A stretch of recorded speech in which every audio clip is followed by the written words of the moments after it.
Tiago 1. Tiago, servo de Deus e do Senhor Jesus Cristo, às 12 tribos da dispersão, saúde. Meus irmãos, tende por motivo de grande gozo o passardes por várias provações, sabendo que a aprovação da vossa fé produz a perseverança. E a perseverança tenha a sua obra perfeita, para que sejais perfeitos e completos, não faltando em coisa alguma. Ora, se algum de vós tem falta de sabedoria, peça a Deus, que a todos dá liberalmente e não censura, e ser-lhe-á dada. Peça-a, porém, com fé, não duvidando, pois aquele que duvida é semelhante à onda do mar, que é sublevada e agitada pelo vento. Não pense tal homem que receberá do Senhor alguma coisa, homem vacilante que é, inconstante em todos os seus caminhos. Mas o irmão de condição humilde glorie-se na sua exaltação e o rico no seu abatimento, porque ele passará como a flor da erva. Pois o sol se levanta em seu ardor e faz secar a erva. A sua flor cai e a beleza do seu aspecto perece.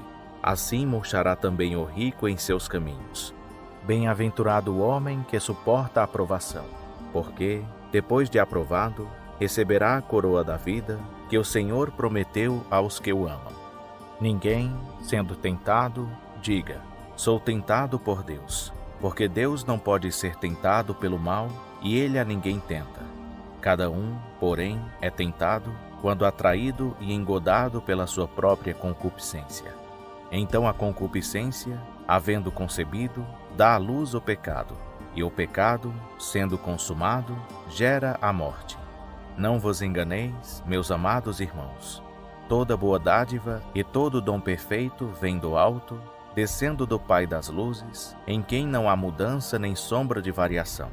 Segundo a sua própria vontade, ele nos gerou pela palavra da verdade, para que fôssemos como que primícias das suas criaturas. Sabei isto, meus amados irmãos. Todo homem seja pronto para ouvir, tardio para falar e tardio para se irar. Porque a ira do homem não opera a justiça de Deus. Pelo que, despojando-vos de toda sorte de imundícia e de todo vestígio do mal, recebei com mansidão a palavra em vós implantada, a qual é poderosa para salvar as vossas almas. E sede cumpridores da palavra e não somente ouvintes, enganando-vos a vós mesmos. Pois se alguém é ouvinte da palavra e não cumpridor, é semelhante a um homem que contempla no espelho o seu rosto natural. Porque se contempla a si mesmo e vai-se, e logo se esquece de como era.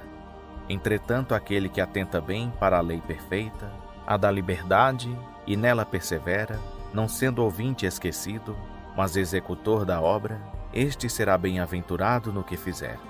Se alguém cuida ser religioso e não refreia a sua língua, mas engana o seu coração, a sua religião é vã.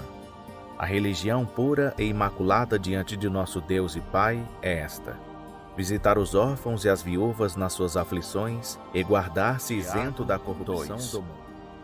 Meus irmãos, não tenhais a fé em nosso Senhor Jesus Cristo, Senhor da glória, em acepção de pessoas. Porque, se entrar na vossa reunião algum homem com anel de ouro no dedo e com traje esplêndido, e entrar também algum pobre com traje sórdido, e atentardes para o que vem com traje esplêndido, e lhe disserdes: senta-te aqui num lugar de honra. E disserdes ao pobre: fica em pé, ou senta-te abaixo do escabelo dos meus pés? Não fazeis, porventura, distinção entre vós mesmos, e não vos tornais juízes movidos de maus pensamentos? Ouvi, meus amados irmãos. Não escolheu Deus os que são pobres quanto ao mundo para fazê-los ricos na fé, herdeiros do reino que prometeu aos que o amam? Mas vós desonrastes o pobre.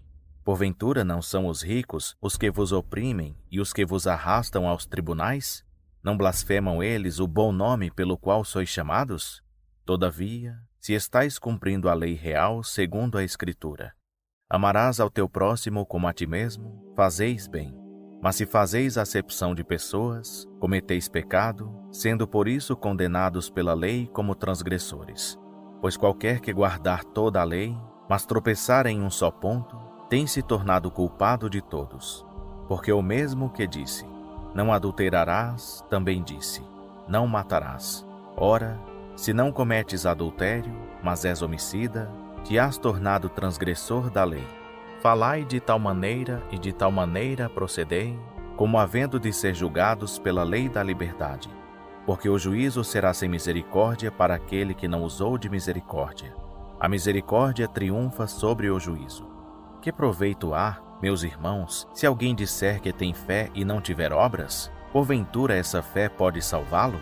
Se um irmão ou uma irmã estiverem nus e tiverem falta de mantimento cotidiano, e algum de vós lhes disser: ide em paz, aquentai-vos e fartai-vos, e não lhes derdes as coisas necessárias para o corpo, que proveito há nisso?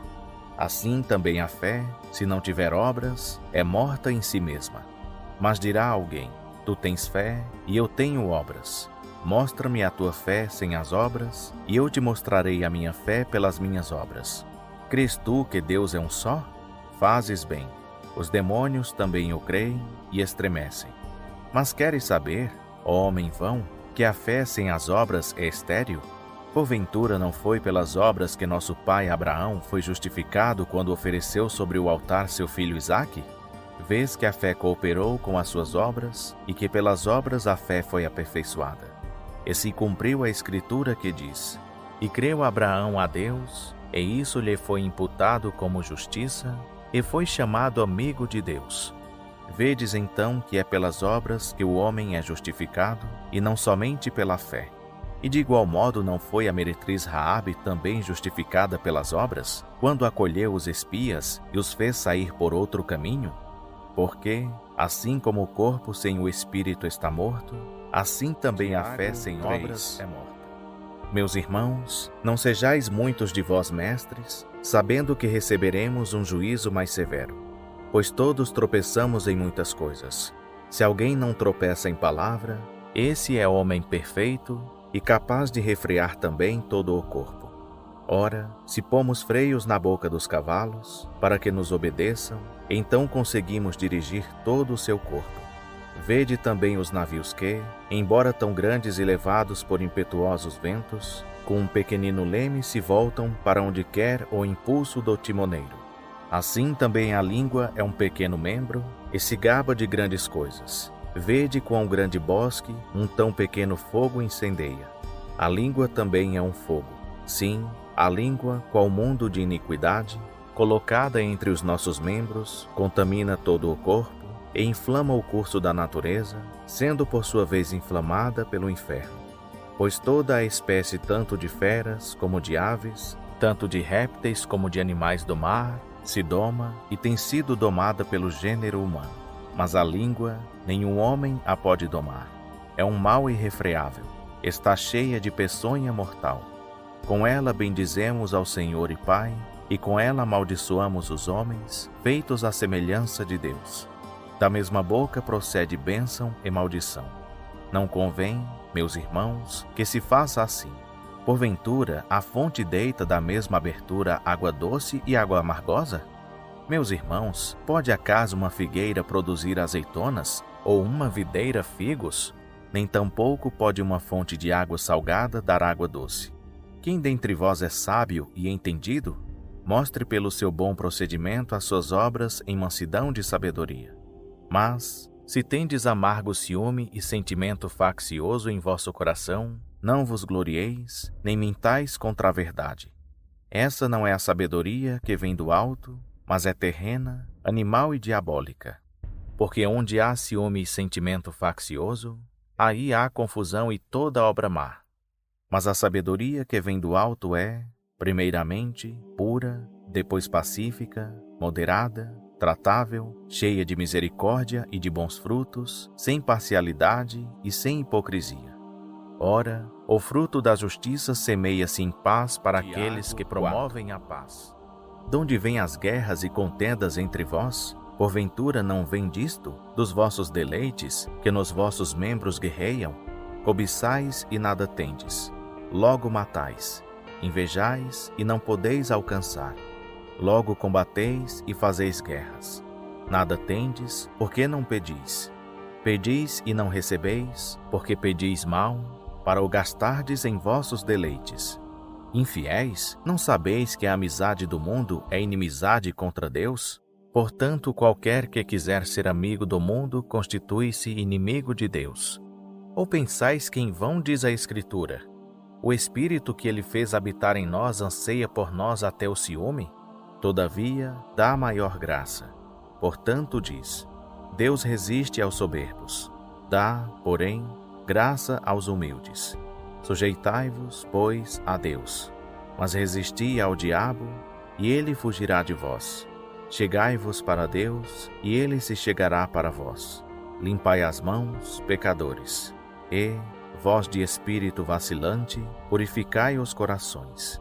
Senti as vossas misérias, lamentai e chorai. Torne-se o vosso riso em pranto, e a vossa alegria em tristeza.